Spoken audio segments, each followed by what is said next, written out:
Hello friends, स्वागत है आपका एक बार फिर से आपके अपने लीगल चैनल सोच पर प्रहार में। दोस्तों, अभी परसों को मैंने एक वीडियो बनाया था क्रॉस पर।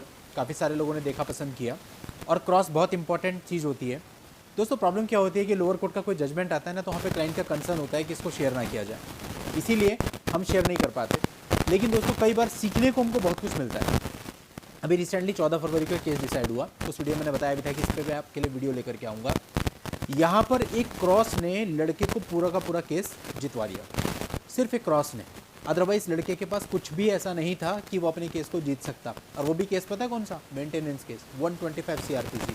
कोर्ट ने सिरे से खारिज कर दिया, जबकि लड़का सेंट्रल गवर्नमेंट में जॉब करता था उसके बाद भी। अब देखिए इस केस में तथ्य कैसे थे, कैसे क्रॉस हुई, क्या आया, सब कुछ आपको बताऊंगा। आखिरी तक वीडियो में बने रहिएगा और सीखिएगा कि कैसे अपने केसेज को लड़ना है, और उसी तरह से आप जीत भी सकते हैं। तो देखिए इस केस के अंतर्गत क्या था कि लड़की ने एक 125 CRPC का केस फाइल किया। अब ये केस फाइल करने के बाद उसने बताया कि लड़का सेंट्रल गवर्नमेंट में जॉब करता है, मुझे इतने रुपये पर मंथ इससे चाहिए। और जो भी अपने एलिगेशंस लगाने थे वो सारे एलिगेशंस लगा के पिटीशन कर दी फाइल।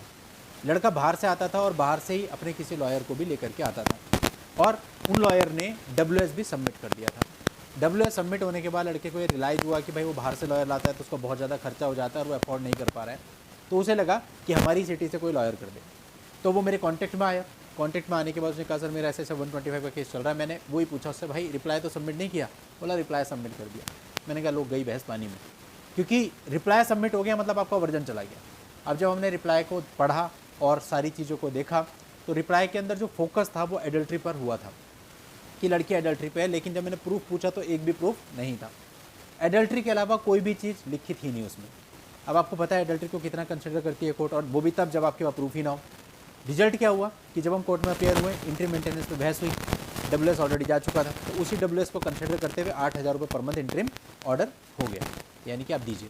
96,000 के करीबन एरियर बने हुए थे, वो एरियर पे करे बंदे ने।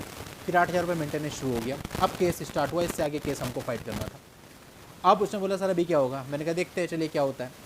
अब लड़की के क्रॉस का टाइम आया, क्योंकि लड़की के एविडेंस होते हैं। सबसे पहले लड़की अपना क्रॉस कराती है। हमारे पास कुछ भी एविडेंसेज नहीं थे, बहुत ज़्यादा नहीं थे, मतलब बहुत छोटी मोटी चीज़ें थी जिसको कोर्ट कंसिडर नहीं करता। बट जब हमने लड़की से पूछना चालू किया तो वहाँ दो चीज़ें निकल करके आई। पहला, हमने उनसे पूछा कि भाई आपने वहाँ पे जब गई थी अपने मायके या जहाँ पे भी छोड़ा था, आप कैसे गई थी? बोला मेरे हस्बैंड ने मुझे बस में बिठा दिया था और मैं चली गई थी। बोला आप बस की टिकट किसने कराई थी? हस्बैंड ने कराई थी। और हस्बैंड ने कुछ पैसे दिए थे? बोला थोड़े बहुत पैसे दिए थे, थोड़े मेरे पास अपने पास थे, और मैं आ गई। अच्छा, जब आप यहाँ पे पहुँच गई थी तो आपने अपने हस्बैंड को सूचित किया कि मैं सकुशल पहुँच गई हूँ? लड़की ने बोला हाँ जी, मैंने सूचित किया था कि मैं सकुशल पहुँच गई हूँ। ठीक है, आप पिटीशन पढ़ेंगे तो पिटीशन में लिखा रखा था मेरे को जान से मारने की कोशिश की गई, किसी तरह से जान बचाकर मैं अपने मायके आ गई। तो क्रॉस में इतना निकल गया।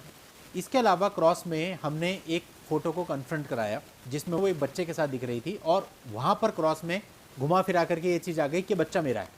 बोला बच्चा आपका है? कैसे? पहले इसका मतलब पहले आपकी शादी हुई थी? बोला हाँ पहले मेरी शादी हुई थी। उस शादी से आपका डाइवोर्स हो गया? हाँ जी डाइवोर्स हो गया। कहाँ हुआ था? जी पंचायत के अंदर हुआ था। पंचायत के अंदर हुआ था मतलब कोर्ट से नहीं हुआ? कोर्ट से नहीं हुआ। मतलब कोर्ट की कोई डिग्री आपके पास नहीं है डाइवोर्स की? बोला नहीं है। लेकिन ये चीज़ रिकॉर्ड पे आ गई कि भाई बच्चा भी है, शादी भी पहले से हो रखी है, और साथ ही जो अपना घर छोड़ करके गई थी वो इस प्रकार से गई थी कि उसने जा करके अपने कुशल पहुंचने की सूचना भी अपने पति को दी थी। ये सारी की सारी चीज़ें कोर्ट में आ गई। इसके बाद उन्होंने 2 गवाह और प्रस्तुत किए। उन दोनों गवाहों ने भी अपनी क्रॉस में एडमिट किया कि लड़की की पहले शादी हो रखी थी और पंचायत में तलाक हुआ था।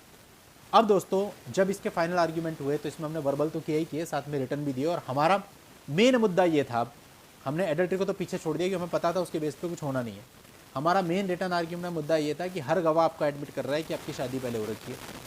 एक पॉइंट हमारा ये था, और शादी आपकी पहले हो रखी है तो ये शादी तो आपकी वैलिड ही नहीं है, और जब शादी वैलिड नहीं है तो आप मेंटेनेंस क्यों लोगे? आप तो हमारी लीगली वेडेड वाइफ ही नहीं हो। आपको मेंटेनेंस का राइट अपने पहले हस्बैंड से जाकर के आप उससे लेती, मेरे पे क्यों केस डाल दिया? मेरे को तो आपने धोखाधड़ी करी है मेरे साथ। आपने 494 495 का क्राइम कंडक्ट किया है। साथ ही हमने दूसरा फोकस इस पर किया कि लड़की बोलती है किसी प्रकार से अपनी जान बचा करके अपने मायके में आई हूँ, लेकिन क्रॉस में बोलती है मेरा पति मुझे बस स्टेशन तक छोड़ने आया था, टिकट भी उसने ही बुक की थी, पैसे भी उसी ने दिए थे, और यहाँ पे पहुँचने पर मैंने फ़ोन करके बताया भी था मैं सकुशल पहुँच गई हूँ। अब इन सारी चीज़ों को भी यहाँ पर कोर्ट ने देखा, और इसके संदर्भ में एक बात अपने जजमेंट में लिखी कि भैया जो अपने क्रॉस में कह रही है, इससे साफ पता चलता है कि वो अपनी मर्जी से कुशलतापूर्वक वहाँ सर अपने घर पे आई है, ना कि उसको मारपीट के निकाला गया। और वैसे भी मारपीट का उसने कोई साक्ष्य तो दाखिल करा नहीं है। तो ये सारी चीज़ों को ओवरऑल कंसिडर करते हुए कोर्ट ने कहा भैया 125 सीआरपीसी का केस आपका नहीं बनता, आप किसी भी प्रकार के मेंटेनेंस के अधिकारी नहीं हो, और 125 सीआरपीसी का केस कर दिया डिसमिस, और लड़का इस चीज़ से फ्री हो गया। तो दोस्तों आप केस को कैसे लड़ते हैं इस पर डिपेंड करता है। अब देखिए अगर वही WS रहता, उस WS के आधार पर एंट्री में 8,000 रुपये बन गया था, कुछ भी नहीं होता। आप फोकस कर रहे हैं एडल्ट्री पे, और एडल्ट्री का कोई कंक्रीट प्रूफ नहीं है, बेमतलब की चीज़ें आप बता रहे हैं कोर्ट को, तो ऐसे में क्या होगा, केवल आपका टाइम वेस्ट होगा, लास्ट पे आपके ऊपर एक मेंटेनेंस बन जाएगा। लेकिन अगर आप मेंटेनेंस के केस को खारिज कराना चाहते हैं तो इसमें सबसे महत्वपूर्ण भूमिका आपके क्रॉस की ही होती है कि क्रॉस में आप क्या और किस तरीके से सामने वाली पार्टी से निकालते हैं और उसका डायरेक्ट बेनिफिट आपको मिलता है। तो दोस्तों उम्मीद करता हूँ इससे आप काफ़ी कुछ समझे होंगे और आप भी अपने मामलों में इस प्रकार की क्रॉस करेंगे कि जो वाइफ होगी उससे उसके जो झूठ है या उसने गलत तथ्य बोले हैं वो सारे सामने आए, प्रकाश में आए और कोर्ट आपके पक्ष में निर्णय करे। क्रॉस में फोकस 3 चीज़ों पे करना है। परसों वाली वीडियो में भी बताया था, किस किस पे, लड़की की इनकम कितनी है, अगर वो कुछ कमा रही है उसकी इनकम है तो उसकी इनकम कितनी है, वो अपनी मर्जी से घर छोड़ करके गई थी, ऐसे कुछ तथ्य निकालने की कोशिश करनी है। और यदि उसकी पहले से मैरिज हो रखी है या वो एडल्ट्री में उसके कुछ प्रूफ है तो उसको कन्फ्रंट कराने की कोशिश करनी है। ये चीज़ें आपको क्रॉस में निकालनी है, ना कि इर्द गिर्द की कि भैया मैंने तो ऐसा नहीं किया था, ना भैया मैंने तो ऐसा नहीं किया था। इन चीज़ों का कोई फ़ायदा नहीं है। वो तो कह रही है किया था, जब वो प्रूव नहीं कर पाएगी तो ऑटोमेटिक ही हो गया नहीं किया था।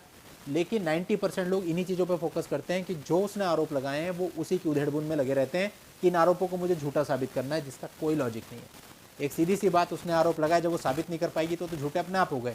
आप क्यों उसमें अपना टाइम वेस्ट कर रहे हैं? आप उस चीज़ पर फोकस करो जिससे आपको कुछ मिलना है। चलिए दोस्तों, आज के इस वीडियो में इतना ही। नेक्स्ट वीडियो में नई जानकारी के साथ मैं आपसे फिर मिलता हूँ। तब तक के लिए good bye and thank you for watching. Take care.